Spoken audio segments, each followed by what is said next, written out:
Hello and welcome to the Deception Tips podcast, where you will learn amazing cues to detect deceit that will help you read people like never before. I'm your host, Spencer Kaufman. Let's get started.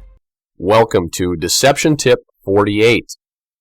This is a great podcast. Thank you for listening. I really hope that you will share this with other people so that we can all get better at reading people and detecting deception. In addition, if you could help me out, I would really appreciate it. I would like you to leave some reviews on iTunes or iHeartRadio, wherever you're listening, because that will also really significantly help other people find this podcast. It's just like on Amazon, when you're looking to purchase a product and there are a ton of reviews and they're all 5-star, you're like, wow, this is a pretty good product. But when there aren't any reviews, you may be a little leery. If there are poor reviews, you're definitely not going to buy it. Podcasts are the same way, so if you could take the time to leave a review, I would greatly appreciate it. So last week, we talked about the legs, and that is an area of the body that is super expressive, and you can focus your attention on there to see how other people are feeling. Now, it's important to note that this won't be with only deception. You can watch people's legs and see if they're excited, if they're interested in someone, they're interested in something, the topic, where the legs are pointing. You can see how they're responding to things, such as when we talked about locked ankles way back in episode 22. You can also see kind of what's going on, a little preview, is if their legs are pointed towards the exit or away from the conversation, they want out.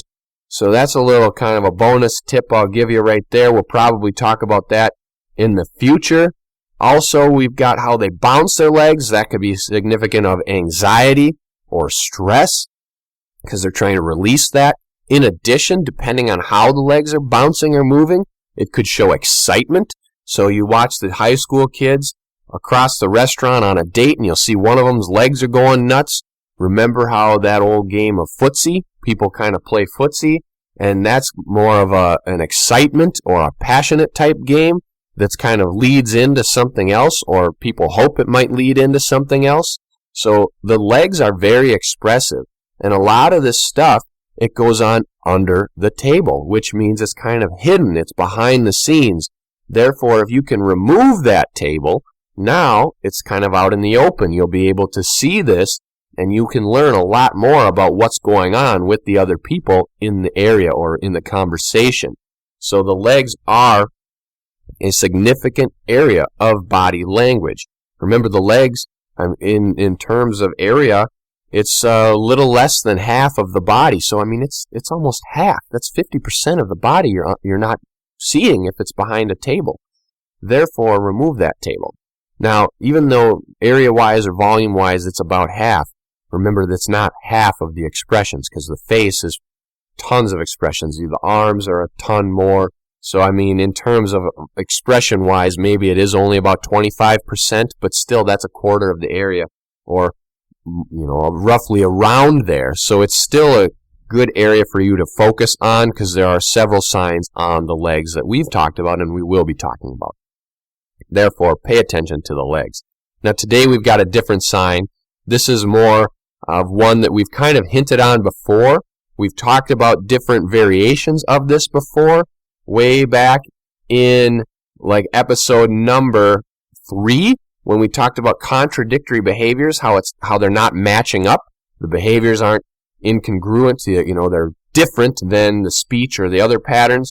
We've also talked about them when we were in episode number 12, simultaneous gestures, how we discussed how they need to be simultaneous with the speech. We have symmetrical expressions in episode 14, how the expressions on the face need to be symmetrical. So that means half the face needs to match the other half, just kind of like those old puzzles you would see in the coloring books, and they would have half of it on a grid paper, and then you had to draw the other half and make it look symmetrical like a butterfly. We also talked about them in episode 16 with symmetrical gestures, meaning that on one side of the body and the other side of the body they need to match. So it's not only the face that must be symmetrical, but it is also the body that must be symmetrical. We also talked about it when we discussed all throughout this entire podcast, we've discussed how things must match. They must be congruent. They must be symmetrical. They need to happen in synchronization with each other.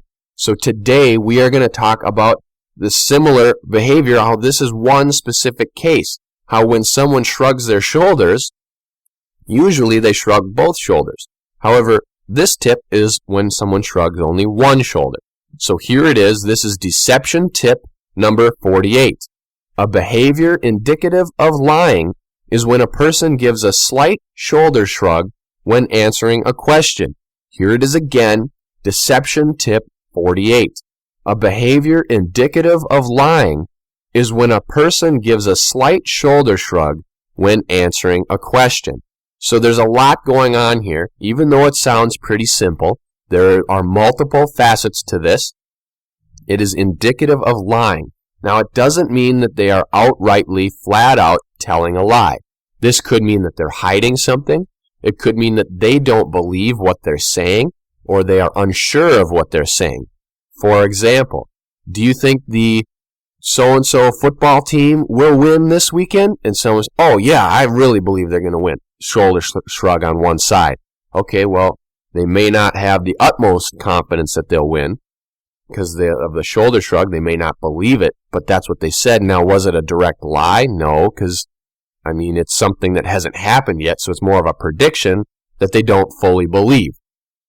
That also may happen when you ask someone a question of what they did. They may give you an answer. Hey, well, stock prices, how is your company doing? Oh, it's great. Shoulder shrug. Oh, okay, well, you don't really believe it's great. You're worried about something. So it's just the fact that they might be hiding something. So it means that they aren't fully confident in whatever they're saying. So it's not a direct lie. Now, this is a slight shoulder shrug. So in the typical I don't know gesture, such as when they shrug both shoulders, it's really a big shrug. Their shoulders go up to their ears almost. This is a slight, so it's like a halfway perhaps. In addition, it's usually asymmetrical. We're going to dive a lot more into this and get into the different areas of it and what it might look like in some situations coming up after this. Join the thousands of Deception Tips blog followers on Tumblr. Share your thoughts on the podcast, the videos, and the books. Find it today on Tumblr.com. Welcome back to Deception Tip 48. Once again, we're talking about slight shoulder shrugs and asymmetrical behaviors. Remember, behaviors need to be symmetrical. That means on the face and the body. And the gestures need to be symmetrical or congruent with the speech patterns. We've talked about this before. Remember, I cited one famous example a long time ago. It was on Clinton, how when he was pointing his finger and his speech wasn't matching up. You can check out numerous examples on YouTube of that. Anyway, today we are talking about the slight shoulder shrug that a person may display when answering some kind of question. It generally means that they are not confident or they do not firmly believe whatever they are saying. Therefore, if you ask a question such as, hey, how is your company doing, or how are the stock prices, they may say, oh, they're great, and then that one shoulder will go up. Now, if you remember way back when we've talked about how the different hemispheres of the brain control the opposite side of the body, and one side is typically more active in deception than the other. Now, I'll give you a little hint. Perhaps you've been taking notes or something, and you're really into this, and you've got a notebook, or you're listening to this at the same time that you're reading through the Deception Tips ebook or something. This happened back in episode 23 when we really hammered on it, but it's also been mentioned in a lot of the other episodes. So one side of the brain is more active in deception. If you remember which side that was, awesome. If not, don't worry, because it is the right side. The right side of the face is a little more active in deception than the other side. This is because the left side of the body or face is a little bit more expressive in deception. Now, I say a little bit more because it could depend. It could depend on the person. It's just a general statement or a general situation. When people are hooked up to CAT scans or EEGs or something where they monitor your brain activity when telling lies, they've seen that it lights up more on the right side than the left side. Again, why? Well, some theories have stated because the right side is the creative side. It's the more artistic side. theatrical. Typically, when you tell a lie, you have to be more creative and spontaneous, theatrical, stuff like that. Whereas the left side is more logical, mathematical, reasoning, rules. Well, if you're more logical, mathematical, reasoning, rules, you're going to probably follow the rules and tell more of the truth. That is why. So, based on this, when a person gives that slight shoulder shrug, it would probably occur on the left side of the body because that would be the right brain controlling it. Now, keep in mind, though, this could be different. Maybe someone is right-handed, so if they're dominant with the right arm, they may give that slight shoulder shrug with the right arm. So again, there could be exceptions to this, but pay attention. Anytime you see it on one side of the body more than the other, just automatically think, okay, something's wrong because it's not symmetrical. Now you can move on further, poke for other behaviors. Remember, you always need to watch for patterns and clusters of behavior. You can never make a determination on one single sign of deception, because if someone is lying, there will always be more than one sign. So, for example, this one is one shoulder goes up. Remember, a typical shoulder shrug, if someone says, I don't know, usually there is a whole pattern of behaviors with that. I don't know, they may have their hands in their pockets, they may hunch their shoulders, they're definitely going to shrug them. The shoulder will probably go up to about the earlobe, so it's a big shoulder shrug. In addition, it'll be both shoulders going up. Now, if their hands aren't in their pockets already, they probably will put them in there eventually because it's kind of a cowering, they don't know. Or their hands may turn upward, kind of like offering. I don't know, kind of like, remember when someone says, hands up. Okay, my hands, here are my hands, I don't have anything. They kind of say, I don't know, I don't have an answer for you. So it's all kind of a big pattern or cluster. Whereas this one, when it's one side more than the other, or it's a slight shoulder shrug, it would typically be maybe one-sided and one hand might turn upward. Like, I don't really know. Well, they don't have a complete confidence in what they're saying, because if they did, then they would be sure about it and both sides would go. Both sides of the brain would be communicating together and it would be a confident response. Both hands may turn. Both shoulders would shrug, both shoulders would hunch, etc. You'd see it symmetrically across both sides of the body. So when you see that one partial hand turn and shoulder shrug, I don't know, or whatever they mean, or if they're making a statement and their shoulder shrugs, then guess what? They really don't know. So you need to pay attention to that. Anytime you see something that is asymmetrical, continue to push for other signs of deception. These shoulder shrugs are very easy to spot. It is something that you can watch for anytime, and when you see them, whether it's anything. If you're watching someone else's conversation, you could go up and say, well, what were they talking about? If you have an interest in anything, if you're at any business conferences, or you're trying to do business with someone, if you're an attorney or a lawyer in court, someone is testifying, that would be a great cross. If they're asking a question, and you see that the person on the stand gives that shoulder shrug, boom, now you have a way in. You could tear them apart in the cross-examination, because whatever they said, you know that they're not very confident on. You just need to figure out how to bring that out verbally so that the judge or the jury or whomever else can see it as well. So this is something that you can definitely use to your advantage. You can definitely know about the confidence level that a person has when they're speaking.